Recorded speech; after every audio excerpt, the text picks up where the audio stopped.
السلام علیکم۔ اگر کسی کا آنسو تمہاری وجہ سے گر گیا تو تم روز محشر میں اس کے قرضدار بن جاؤ گے۔ خواہشیں بادشاہوں کو غلام بنا دیتی ہیں، مگر صبر بادشاہوں کو غلام بنا دیتا ہے۔ صبر دل ہلا دینے والی مصیبتوں کو آسان بنا دیتا ہے۔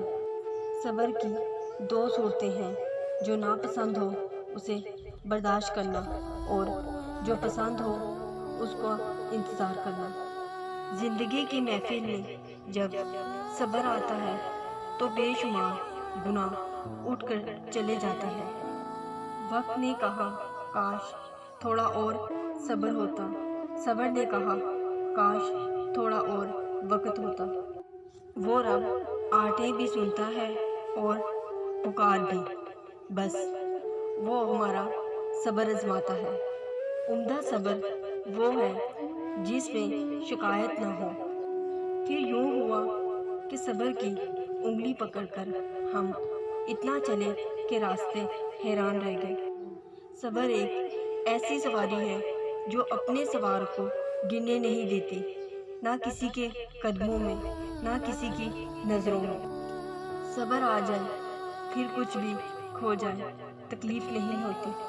ہو سکتا ہے ہمارے رب نے صبر لکھا ہو اور ہم قطرے کے لیے ضد کر رہے ہوں، اس لیے بہتر ہے کہ صبر کریں۔ اللہ سب جانتا ہے کہ آپ کے ساتھ کیا ہوا، کیا ہو چکا ہے اور کیا ہو رہا ہے، بس صبر کریں۔ وقت بدل ہی جائے گا، کیونکہ وقت ایک جیسا نہیں رہتا۔ صبر کی ایک بات بہت اچھی لگتی ہے، جب آ جاتا ہے تو کسی کی طلب نہیں رہتی۔ صبر کرنا، قدر کرنا نصیب والوں کے حصے میں آتا ہے۔ منزلیں چاہے کتنی ہی اونچی کیوں نہ ہو، راستے ہمیشہ پیروں کے نیچے ہوتے ہیں۔ جو شخص ناکامی کا سامنا نہیں کر سکتا وہ کبھی کامیاب نہیں ہو پاتا۔ زندگی میں بعض اوقات ایسی بھی محبتیں ملتی ہیں جو آپ کو نہ آپ کا بن پاتی ہیں اور نہ آپ کو کسی کا ہونے دیتی ہیں۔ فارغ بیٹھنے کا تصور بڑا خوشکن اور فرحت انگیز لگتا ہے، لیکن حقیقت یہ ہے کہ بندے کو جلدی مارنا ہو تو اسے فارغ بٹھانا